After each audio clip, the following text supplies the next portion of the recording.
Bonjour à toutes et à tous, je suis content de vous retrouver pour une nouvelle vidéo autour de notre thème favori. Aujourd'hui, nous allons parler des ressentis que nous pouvons avoir quand nous donnons une séance de Reiki, comment les interpréter et comment les utiliser pour améliorer nos résultats.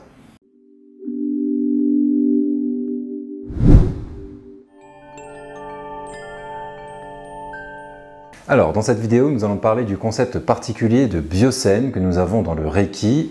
C'est un mot qui provient du Reiki traditionnel, je vais le détailler pendant un certain temps et je vous parlerai également des autres types de perceptions que nous pouvons avoir puisque le Reiki, comme vous le savez, s'est répandu aux quatre coins du globe et s'est enrichi par la pratique.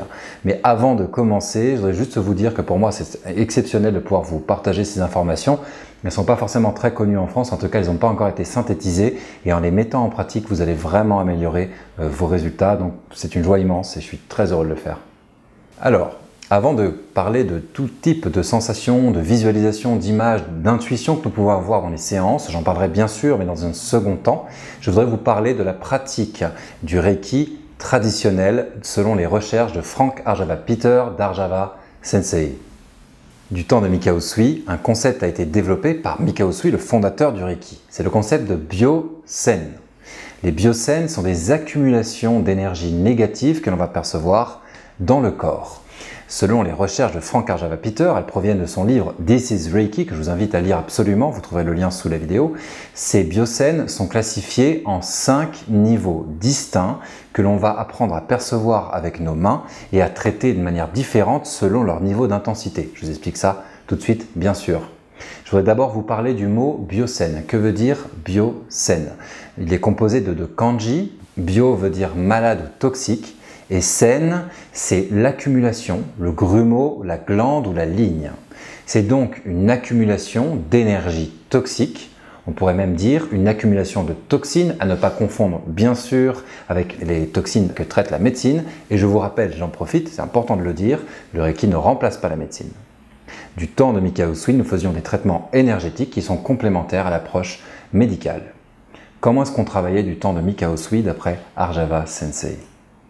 Les Byosen, donc un mot qui a été introduit par Mikao Usui, nous indiquent donc des zones d'accumulation d'énergie négative dans le corps ou à proximité du corps. Et le praticien était entraîné à percevoir ces zones à traiter avec ses mains. C'est beaucoup plus tard, du temps de Madame Takata, qu'on a vu apparaître des positions clés, traiter d'abord les yeux, les tempes, ensuite aller sur le buste, et que Madame Takata a enlevé le concept de Byosen et elle a seulement enseigné des positions à faire toujours, en permanence, toujours les mêmes. Mais beaucoup plus tard, grâce à Frank Arjava-Peter, qui nous a réapporté le Reiki traditionnel, on y a tous accès grâce à lui, on a découvert que du temps de Mikao Usui, il n'y avait pas de position clé. Le praticien devait scanner le corps du bénéficiaire et sentir avec ses mains les Byosen, déterminer quel était le Byosen le plus urgent et traiter en priorité ce Byosen. Une fois que le praticien Reiki trouve un Byosen prioritaire, il va poser ses mains dessus et fournir l'énergie Reiki afin que le corps puisse faire son propre travail de nettoyage. Rappelez-vous que lorsque l'on travaille avec le Reiki, ce n'est pas le praticien qui va guérir le client. Nous ne sommes pas des guérisseurs, nous nous contentons de fournir l'énergie dont le sujet, le client, a besoin pour qu'il puisse lui-même s'auto-guérir. Nous considérons dans le Reiki qu'il y a un processus d'auto-guérison qui est en action en permanence. Et lorsque le corps ne parvient plus à faire son processus d'élimination des toxines, de rééquilibrage des différentes fonctions du corps, lorsque cette fonction d'auto-guérison n'est plus naturellement à l'œuvre, il va commencer à y avoir des problèmes dans la vie du sujet. Donc nous fournissons l'énergie dont le corps a besoin pour se rééquilibrer. Et aller au plus proche du problème permettra au corps d'avoir le maximum d'énergie. Par ailleurs, les traitements que nous faisons, que nous apprenons dans les différents degrés de Reiki, nous permettent d'amplifier le processus, de l'accélérer, de l'améliorer. Donc la première chose du temps d'Usui est de trouver ce Byosen, puis de placer les mains pour que le corps puisse faire son travail d'élimination. Les Byosen, selon Arjava Sensei, dans son livre This is Reiki, que je vous invite à vous procurer absolument, c'est la quintessence du Reiki traditionnel, les dernières recherches qui ont eu lieu à ce sujet. Frank Arjava-Peter va classifier les Byosen en 5 niveaux. Le premier s'appelle Onnetsu. C'est une sensation de chaleur. Nous le sentons avec notre main sur le corps ou à proximité du corps. Chaleur. Le deuxième niveau s'appelle Atsui Onnetsu. C'est une chaleur beaucoup plus intense, sensation de brûlure, sensation que les mains deviennent presque rouges, ça fait même presque mal, c'est de la chaleur très intense. Ces deux premiers niveaux, chaleur et chaleur très intense, indiquent que le corps fait son travail de détoxification, de nettoyage tout seul, qu'il s'en sort très bien. Ça indique donc qu'il n'y a pas besoin de laisser les mains à cet endroit-là.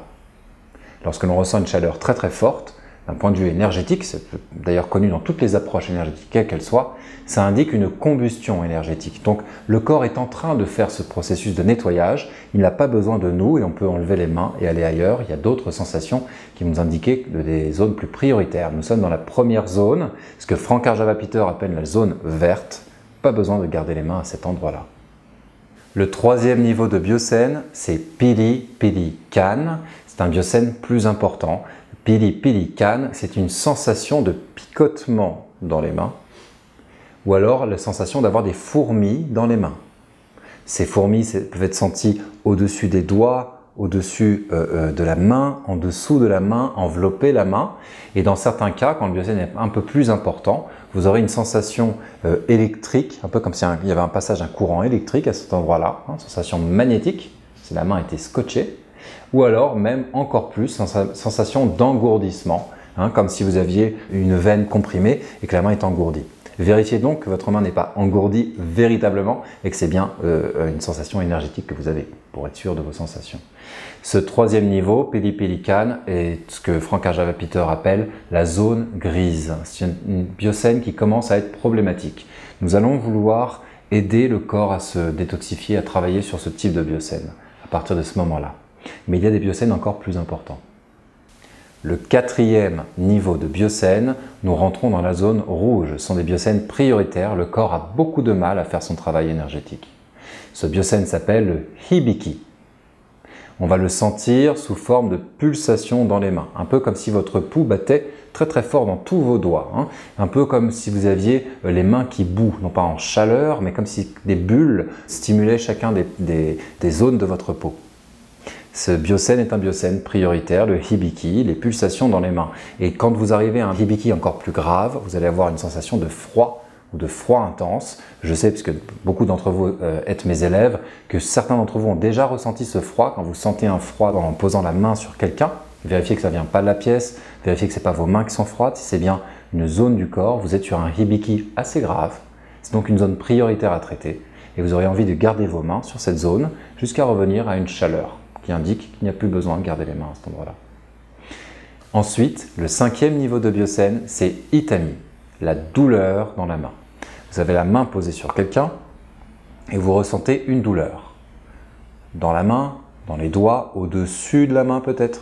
Cela indique un biocène particulièrement prioritaire. Pour pouvoir évaluer le niveau de gravité de ce biocène de niveau 5, observez juste la douleur. Si cette douleur commence à monter dans votre poignet, voire encore plus loin, vous pouvez savoir qu'à chaque fois le niveau de gravité est plus important, vous pouvez aller jusqu'au coude, voire jusqu'à l'épaule.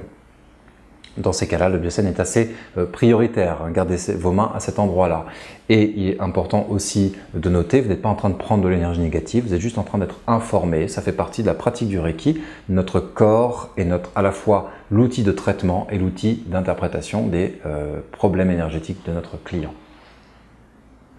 Donc, bien sûr, quand vous allez faire ce traitement-là, ce que vous allez chercher à faire, c'est déjà, vous allez chercher les biocènes. Vous allez chercher les biocènes les plus importants selon le classement que nous venons de faire. Itami, la douleur, biocène prioritaire. Ensuite, nous avons le Hibiki, niveau 4, les pulsations dans les mains ou froid intense. Puis, nous avons le Pili Pili Kan, picotement dans les mains, fourmi, niveau 3. Ces biocènes de niveau 5, 4 ou 3 sont des biocènes prioritaires. Quand vous arrivez sur la chaleur, Atsui Onnetsu ou Onnetsu, à ce moment-là, ça devient moins important. En fait, vous pouvez enlever vos mains. La chaleur indique que tout va bien, le corps se débrouille par lui-même. Dès que vous trouvez un biocène, vous allez garder vos mains sur la zone, laisser l'énergie circuler, faire les traitements Reiki que vous connaissez, afin que le biocène remonte jusqu'au niveau 2 ou 1, chaleur intense ou chaleur.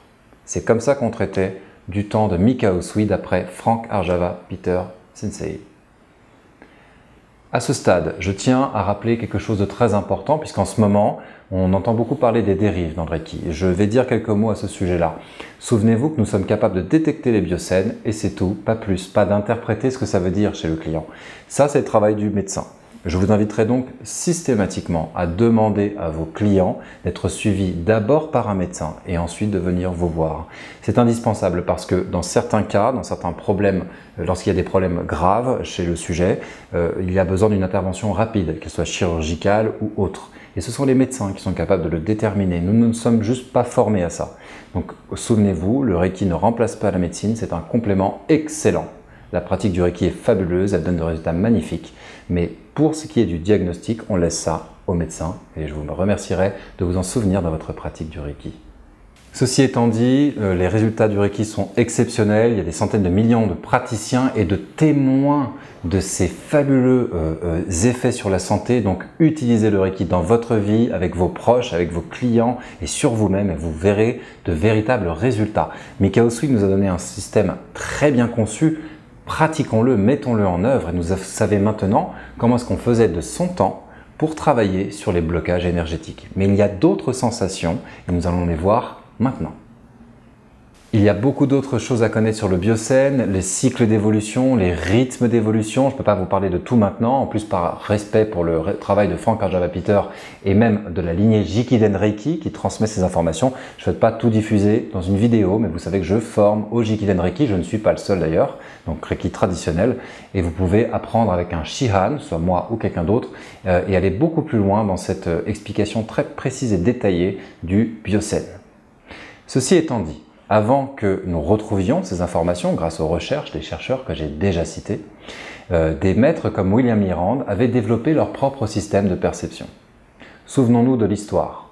Le Reiki n'a été reconstitué comme système complet que depuis très récemment. Avant cela, on avait un système qui avait été modifié en profondeur par Madame Takata. Elle l'avait adapté à l'esprit des Occidentaux. Grâce à elle, le Reiki s'est répandu dans le monde entier, mais il s'est répandu avec des choses qui manquent. Le biocène n'était pas présent, par exemple. Des maîtres comme William Mirand, qui avaient une expérience immense de l'énergétique avant de commencer le Reiki, se sont donc posé la question d'améliorer la pratique reçue de Madame Takata, et notamment de percevoir un peu plus finement les besoins énergétiques et de donner des traitements adaptés. Donc William Mirand avait déjà développé un certain nombre de systèmes, notamment quelque chose qui ressemble un peu au scanner du biocène que l'on a appris beaucoup plus tard lorsque le Reiki traditionnel a été redécouvert. Et vous pouvez avoir dans votre pratique reçu d'autres informations que celles que j'ai citées juste avant. Vous allez parfois sentir le Reiki sous d'autres formes que celles des biocènes que j'ai citées. Par exemple, vous allez peut-être sentir des blocages, comme la sensation d'avoir un bloc important sous la main. Vous allez sentir parfois peut-être un souffle, si vous traitez l'aura à proximité du corps, un souffle dans la main qui indique une déchirure dans l'aura, une fuite d'énergie. Dans ces cas-là, on place la main au niveau de l'aura et on va traiter l'aura de cette manière pour que la fuite soit bouchée. Ma manière préférée de travailler en ce qui me concerne, c'est d'identifier la circulation générale de l'énergie dans le corps, d'aller trouver les endroits où ça bloque, de chercher aussi les zones de carence, où il y a un manque d'énergie, de charger ces zones. Ça, ce n'est pas du Reiki traditionnel, ça a été développé plus tard, mais ça me plaît en complément de la pratique avec les biocènes. Je vous donne donc cette astuce maintenant. Vous allez peut-être sentir, par exemple, entre vos mains, par exemple en plaçant une main au niveau du genou et l'autre de la cheville, que l'énergie circule peut-être en abondance, mais qu'elle commence à se limiter quelque part. Par la pratique des exercices que nous vous donnons à l'école de Reiki intégratif, parce que le système est conçu pour qu'on sente l'énergie très précisément, vous allez commencer à avoir vraiment cette perception fine de l'énergie. Et vous sentirez peut-être qu'elle va bloquer, qu'elle ne circule plus à certains endroits. Donc comment je fais? Je place les mains à deux endroits clés et j'observe. Si le flux est naturel, fluide, sans être trop intense, ça signifie que la zone a assez. Mais j'observe aussi si les mains se rejoignent en énergie, si l'énergie connecte les deux points. Si ce n'est pas le cas, ça veut dire que quelque part entre les deux points, il y a un blocage. À ce moment-là, je vais scanner, essayer de percevoir ce blocage. Ce sera peut-être un biocène que j'ai cité juste avant, ce sera peut-être un nœud ou autre chose que l'on va pouvoir percevoir. Et je vais apprécier, en ce qui me concerne, traiter précisément ce blocage-là, jusqu'à ce que l'énergie circule. Je cherche aussi les zones de carence, c'est-à-dire de manque, les zones qui manquent particulièrement d'énergie pour réactiver des fonctions naturelles du corps, ou les zones d'excès, là où il y a beaucoup trop d'énergie, on va le sentir, hein, des zones surchargées, ça peut être par exemple la sensation qu'il y a comme une activité très très forte sous les mains, et on va pouvoir l'apaiser par la position des mains. Toutes ces techniques qui ont été développées par nos prédécesseurs, par nos maîtres que j'ai cités dans cette vidéo, peuvent être utilisées ensemble dans la pratique du Reiki pour faire un suivi très précis. Et c'est d'ailleurs l'essentiel du Reiki, c'est d'apprendre à écouter ses ressentis, à se faire confiance et à donner du Reiki pour que le corps puisse retrouver ses facultés et ses fonctions naturelles par lui-même. Il existe encore beaucoup d'autres façons de sentir l'énergie. Certaines personnes les voient, les ressentent dans leur corps, ressentent dans leur corps les zones à traiter chez leurs clients et vont garder les mains sur leurs clients jusqu'à ce que la sensation de leur propre corps puisse disparaître. D'autres vont le voir ou se sentir guidés intuitivement. Dans tous les cas, l'idée, ça va être par la pratique, par la répétition d'exercices et par la formation que vous allez suivre, une formation qui doit être solide et bien organisée, que vous allez devenir très très précis dans votre perception. Le Reiki, c'est une histoire de canalisation d'énergie que l'on fait avec notre corps, c'est donc une écoute de notre corps, une confiance de nos perceptions et la répétition d'exercices qui vont nous permettre d'être canaux Reiki inconditionnels, confiants, libres et très très compétents bien sûr. J'ai tenté de faire une vidéo la plus complète que possible, mais c'est par l'expérimentation et la pratique que vous allez découvrir encore plus. Donc faites-vous confiance, laissez-vous faire, amusez-vous, vivez dans l'instant présent, bien sûr, ne cherchez pas trop à vous obséder avec vos ressentis, mais détendez-vous pendant les séances. C'est le meilleur moyen de pouvoir profiter de la séance. En attendant, je vous remercie d'avoir suivi cette vidéo jusqu'ici et je vous dis à bientôt pour d'autres vidéos. Au revoir.